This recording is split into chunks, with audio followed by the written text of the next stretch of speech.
Hay victoria en la unidad. Una familia que ora unida permanece unida. Una iglesia que ora unida es victoriosa y permanece unida. Desde el principio, el Señor no ha querido que estemos solos. Él le hizo al hombre una ayuda idónea y le dio hijos. Desde el principio el Señor nos colocó en el seno de una familia, y así también en Cristo, usted y yo no debemos ser cristianos solitarios. Él nos colocó en una familia espiritual, nuestra iglesia, los hermanos en Cristo, el cuerpo de Cristo, donde Jesús es la cabeza, y ahí en familia, ahí unidos, es que usted y yo tenemos victoria. Solo Jesús hace posible la verdadera unidad. Él es el príncipe de paz. Él es el que nos reconcilia con Dios y nos permite vivir en paz con los demás hermanos en Cristo. Usted se ha puesto a pensar qué diversa es la iglesia. Ahí tenemos profesionales, ahí tenemos estudiantes, amas de casa, hay jóvenes, hay ancianos, hay mujeres, hay niños. Tenemos personas que quizás tienen diferentes opiniones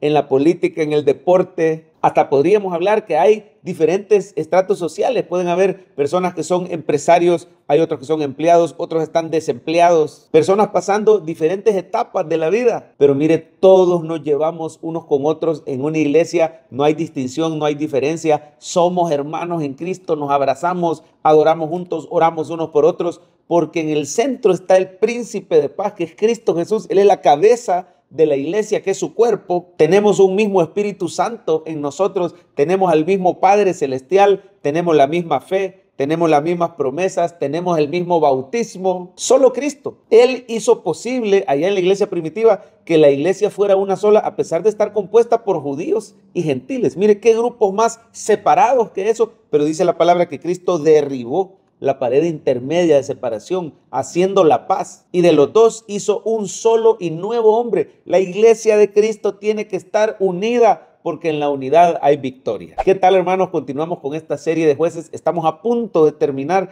Mire, solo faltan 2 capítulos. El de hoy es el 20 y mañana vamos con el 21. Estamos leyendo un capítulo diario de la Escritura, y en toda ella le pedimos al Espíritu Santo que nos ilumine para ver a Jesús. Cuando vemos a Jesús en las Escrituras, somos transformados de gloria en gloria. Por el Espíritu Santo nos vamos pareciendo más a Cristo. Por ejemplo, si vemos a Jesús amoroso, pacificador, humilde, Él dice: aprendan de mí, que soy manso y humilde de corazón. Usted y yo nos volvemos más humildes, más amorosos, más mansos, más pacificadores, y podremos tener unidad. Recuerde que al terminar el libro de Jueces, continuamos con el libro de Ruth, un capítulo diario. Ruth tiene 4 capítulos. Así que en este mismo mes leemos Jueces y Ruth, un capítulo diario. Al final le van a sobrar unos 5 días para que usted se ponga al día si se había atrasado. Si no, puede leer un salmo, un proverbio diario. Esos días finales de este mes, ocúpese de la lectura. Lea algún devocional y recuerde que el próximo mes vamos con el libro de Crónicas. Estaremos anunciando esto más adelante. Ahora veamos a Jesús en Jueces capítulo 20. Por favor, téngalo frente a usted.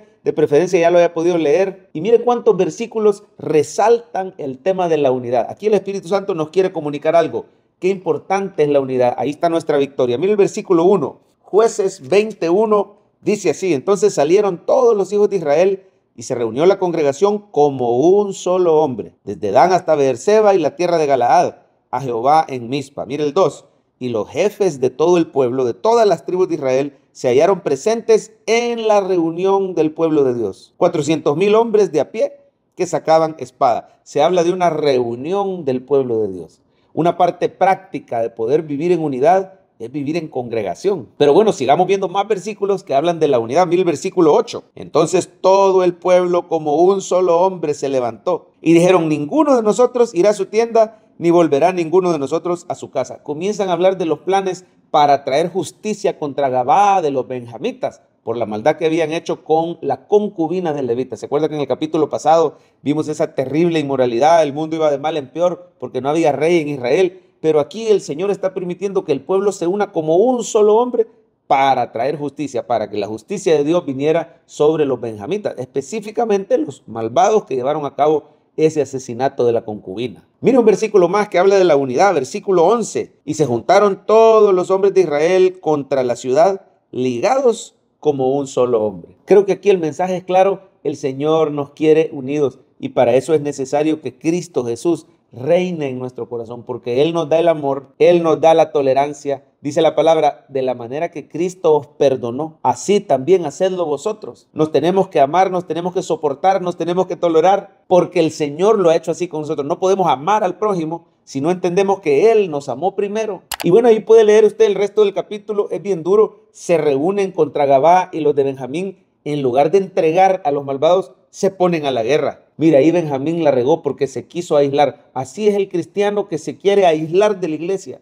y que quiere enfrentar la batalla solo y que dice, yo puedo solo, yo tengo a Dios en mi corazón y yo puedo estar en mi casa, no me necesito congregar, no me necesito unir a la iglesia. La verdad, hermanos, es que nos necesitamos unos a otros porque Cristo nos ha hecho así, nos ha hecho que dependamos unos de otros, que lloremos con los que lloran, que riamos con los que ríen, que nos apoyemos y seamos solidarios. Y yo te quiero preguntar, ¿eres como las tribus que se unieron como un solo hombre? ¿Procuras vivir en unidad y en interdependencia con los demás hermanos en Cristo? ¿O eres un llanero solitario como los de Benjamín, confiados en su propia fuerza? Ciertamente eran muy buenos, ahí puede leer usted detalles. Tenían hombres especializados, militares, capaces de poner la piedra donde ellos querían, capaces de sacar espada. Eran muy buenos, pero se confiaron en sus propias fuerzas. Tenían una actitud individualista, cuando en Cristo el Señor quiere que tengamos mentalidad de equipo, porque en la unidad está la victoria contra cualquier adversidad. Y puede leer que no fue fácil.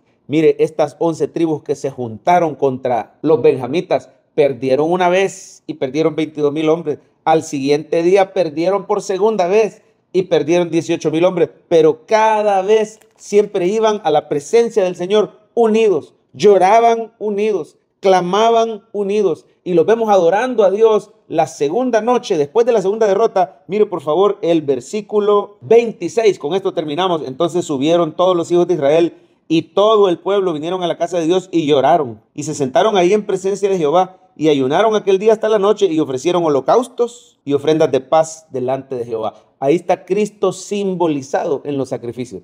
Cristo es el sacrificio que une a todo el pueblo de Dios. Y mire, cuando el pueblo de Dios se reúne alrededor del sacrificio de Cristo y comenzamos a orar y a clamar y a ayunar, el Señor nos da la victoria. Quiero que sepa que ahí el Señor les dio la estrategia, y al siguiente día, al tercer día, tuvieron victoria contra los benjamitas. El Señor les dio una estrategia ahí de unas emboscadas, y fue grande la ruina de Benjamín. Solo unos poquitos, unos 600 hombres, escaparon al desierto y se escondieron en las piedras. ¿Cómo se aplica esta palabra? Hoy le voy a dar una sola aplicación principal. Congréguese, hermano. El Señor quiere que vivamos en congregación, no aislados como los benjamitas, sino congregados como las demás tribus. A veces vamos a tener derrotas, pero nos vamos a apoyar unos a otros en oración, reunidos alrededor del sacrificio de Cristo. Sígase congregando. A veces vamos a tener victorias y las vamos a celebrar unos con otros. Nos debemos de unir para pelear nuestras luchas como si fuera la lucha de todos. Que las cargas del hermano sean tus cargas en oración. Yo te quiero preguntar, ¿qué tan constante sos los domingos en la congregación? ¿O te dejas de congregar por cualquier cosa, por irte al mar, porque tienes una maratón, porque tienes una carrera? Quiero decirte, hermano,